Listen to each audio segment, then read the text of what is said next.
good people? It's me again, Blunt Ted. It's another episode of Blunt Ted Talks. First of all, thank you very much for clicking on the video. Second of all, thank you to all the new subscribers that have come in this week. There's been about 70 of you. I don't know where you come from, but thank you very much.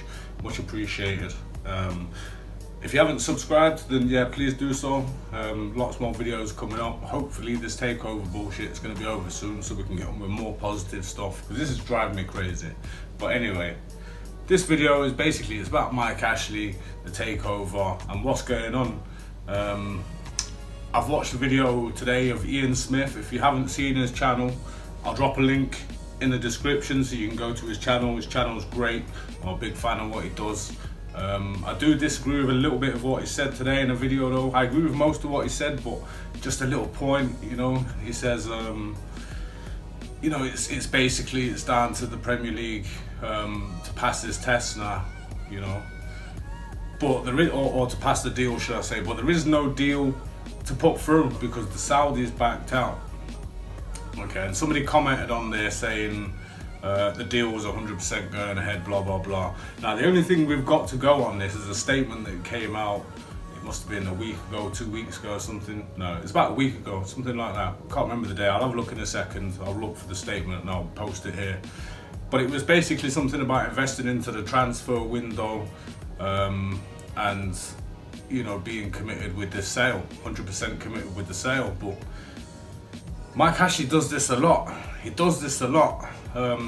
All right, fair enough, there's no season tickets right now, they've been cancelled, people will be getting refunds, blah blah blah, but they have said that crowds will be returning in, I think, October. So, you know, maybe now Mike knows this, there's not that urgency to sell the club because he knows he'll get that revenue stream coming through. Whether, all right, if it's not season tickets because it's going to be, you know, almost halfway through a season, then, you know, at least ticket sales.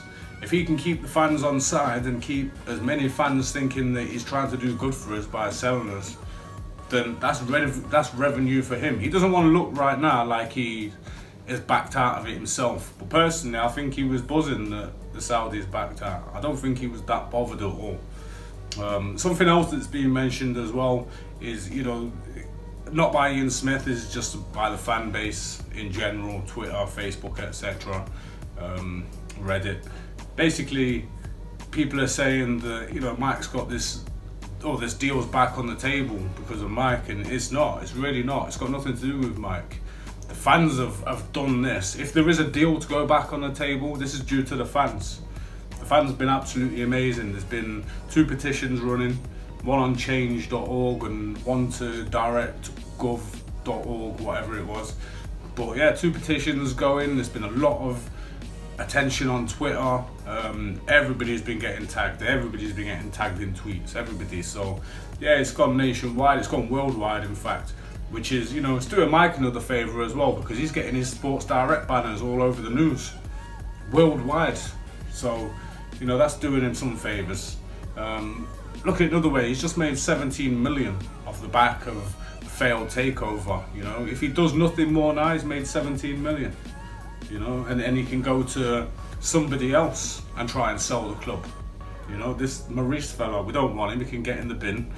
But he could go to somebody else now, sell the club, or try and sell the club and make a profit.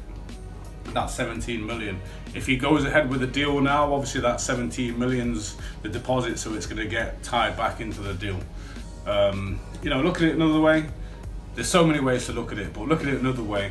Every year he's milking the club. He's making millions off the back of it. Millions and millions and millions. And he's not even putting in the graft himself. You know, he's got his little band of merry men to help him out who are running shit. Only thing Mike Ashley has to do to earn that money every season is take shit from the Newcastle fans. You know? Now he's got a lot of money. A lot of people talk, oh, Mike's got problems and Sports Direct got problems. Yes, Sports Direct may have some problems, but that's not the reason why Mike needs to sell Newcastle United. You know, according to online reports, Mike is worth $2.9 billion US dollars. $2.9 billion. Now, if you look into these net worth things, they're never normally correct. You know, you can normally knock off a third of what it says it is. But let's be generous here. Let's even knock off a whole half more than, you know, That's still 1.5 billion that he's worth. There's 350 million for Newcastle, or 300 million for Newcastle United, 350 to Maurice, if that offer was genuine. I hope it wasn't. But you know, he doesn't need that 300 million or that 350 million. It's not important to him. Let's look at what else he's been doing during the whole, when everyone's furloughed and everyone's on lockdown. He's out there buying high-end flipping clothing stores, you know. So he's not short of money. He can't be that worried. I know to God, yeah, if I'm skint, if I've got a tenner in my pocket, that's all I've got. I'm not going to go out and spend it on something ridiculous. I'm going to spend it on something I need it for. So yeah, don't watch what Mike's saying about money too much. He ain't short of a penny. 2.9 billion US dollars is what he's saying. Cut that down to half, you know, even just slightly over half. Let's say 1.4 billion. It's a lot of money. So yeah, like, is this all a scam? You know, we know there's corruption going on at the Premiership. What we don't know is who Mike is friends with in real life outside of football. You know, imagine a deal between Masters and Mike Ashley where they just keep putting through takeovers that they know won't actually get passed, and every time Mike banks a 17 million, slips Masters a few quid. You know, everyone saw it. This is just a theory. Could be a completely wild theory from nowhere, but it's Mike Ashley. It's not out of the realms of possibility. So yeah, basically that's all I've got to say on the situation. I'm not saying the takeover won't go ahead. I'm not saying it will go ahead. All I'm saying is don't get your hopes up too high, people. Because it's, at this moment in time, the only thing we do know is that the Saudis backed out. You know? People saying, oh, they passed the O&D test, or they didn't pass the O&D test. You know, I seen it in a comment earlier, someone saying that they passed the test. They didn't pass the test. It wasn't, if it was passed, we wouldn't be in this situation now. So it's just, yeah, there's a lot of false information floating around on the internet right now. So you just got to pick out what's right and what's wrong, or what you think's right and what you think's wrong.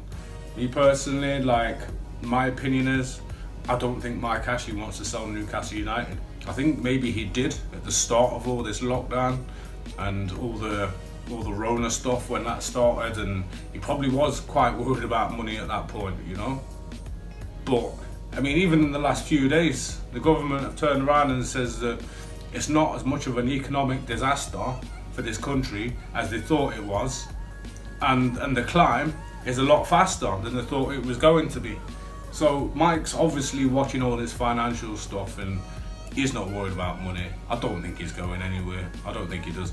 The only one saving grace that I do think that we have now is the fact that because Boris stepped in, it might just back him into a corner where he's like, oh, I've got to do it now because obviously fucking the shit's gone too far. That's our one saving grace, you know? That's our one saving grace. So just don't get your hopes up. Just get ready for next season under Steve Bruce and Mike Ashley with God knows what team we're going to have. Probably exactly the same one that we finished with last season, which it's not bad, it's not good, it's not great, it's not anything. We can survive with the team that we've got. We just don't want to lose the Bravcar. We don't want to lose ASM. You know, anybody else, we can do without. You know, but we need those two. So yeah, that's it. I'm rambling now, so it's the end of the video. So thank you very much for watching. As I said, if you've not subscribed already, please do so.